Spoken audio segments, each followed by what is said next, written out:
Severus Snape, a name that inspires fear, respect, and mystery throughout the wizarding world.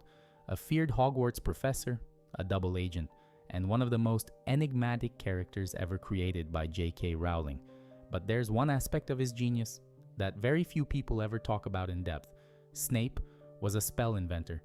Very few witches and wizards in history have possessed the talent to create entirely new spells. It's an incredibly complex, dangerous achievement, reserved only for the most gifted magic users. In Harry Potter and the Half-Blood Prince, Harry discovers the famous copy of advanced potion making that once belonged to the Half-Blood Prince.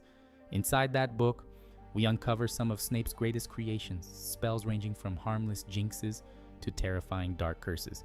Today, we're diving into the 7 known spells created by Severus Snape, exploring where they came from, what they do, and when they appear throughout the Harry Potter books.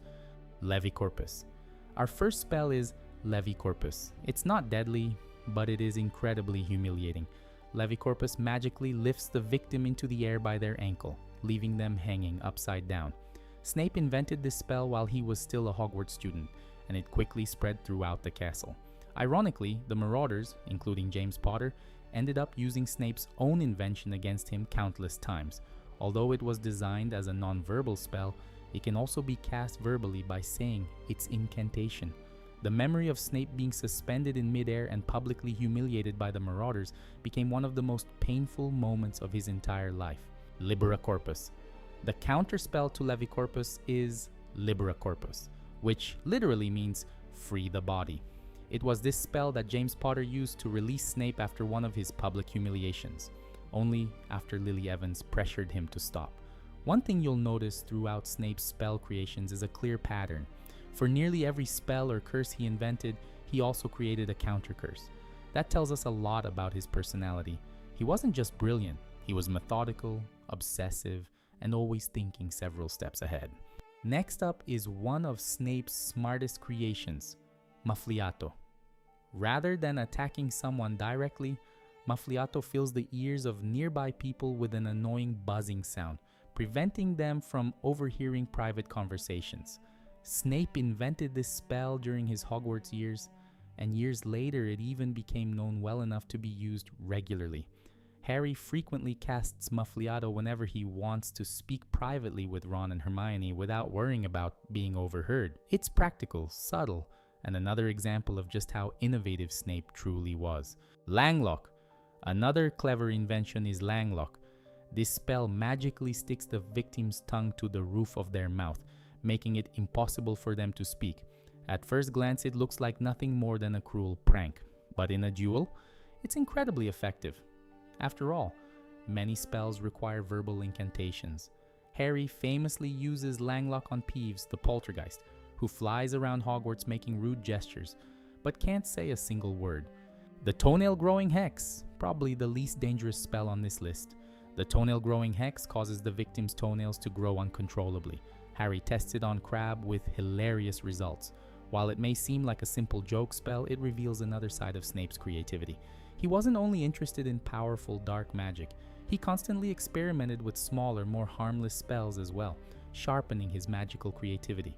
Sectumsempra. Now we arrive at Snape's most famous and most terrifying invention, Sectumsempra. The name comes from Latin sectum, meaning to cut, and semper, meaning always. The spell acts like an invisible sword, slashing the victim with deep wounds and causing massive blood loss. Harry unknowingly casts it on Draco Malfoy inside the bathroom, having no idea how devastating the curse truly is. Draco is left on the verge of death as blood pours from his body, as though invisible blades had sliced him apart. Later, during the Battle of the Seven Potters, Snape attempts to use the same curse on a Death Eater who is about to attack Remus Lupin from behind. Instead, the spell accidentally strikes George Weasley, severing his ear. The injuries caused by Sectumsempra are so severe that ordinary healing magic cannot repair them. Only Snape knew the proper way to reverse its effects. The counter curse to Sectumsempra. Now here's something that confuses a lot of fans. Many people believe that Vulnera Sanentur was invented by Snape, but that's actually not supported by the canon. In Fantastic Beasts, The Secrets of Dumbledore, Gellert Grindelwald uses Vulnera Sanentur, even though the film takes place decades before Snape was ever born. Now let's look at what actually happens in the book. Snape had burst into the room, his face livid. Pushing Harry roughly aside, he knelt over Malfoy, drew his wand, and traced it over the deep wounds Harry's curse had made, muttering an incantation that sounded almost like song. The flow of blood seemed to ease. Snape wiped the residue from Malfoy's face and repeated his spell. Now the wounds seemed to be knitting. Personally, I believe the spell Snape uses in the novel is a specialized counter curse created specifically for Sectumsempra, similar to Vulnera Sanentur, but not necessarily the same spell. That would make perfect sense because Snape consistently developed counter spells for his own creations. It seems to have been one of his personal rules. Creating entirely new spells is one of the most advanced achievements in magic. Very few witches and wizards have ever succeeded at it, and yet Severus Snape managed to invent at least 7 known spells while he was still incredibly young. He died at only 38 years old. Yet before his death, he had already proven himself to be a genius in potions, spell creation, and defense against the dark arts.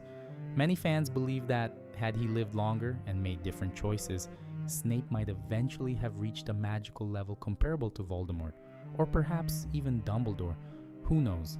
These 7 spells remain lasting proof of the extraordinary talent of the Half-Blood Prince, a wizard who, hidden behind secrets and shadows, left a permanent mark on the history of magic. So, those were the 7 spells created by Severus Snape. Which one impressed you the most? The terrifying power of Sectumsempra, or the brilliant creativity behind spells like Muffliato and Langlock? If you enjoyed this video, don't forget to leave a like and subscribe if you haven't already. And if you'd like to support the channel even more, click the thanks button below the video. Every bit of support helps this channel continue growing, and I truly appreciate every single one of you. Thank you so much for watching, and I'll see you in the next video.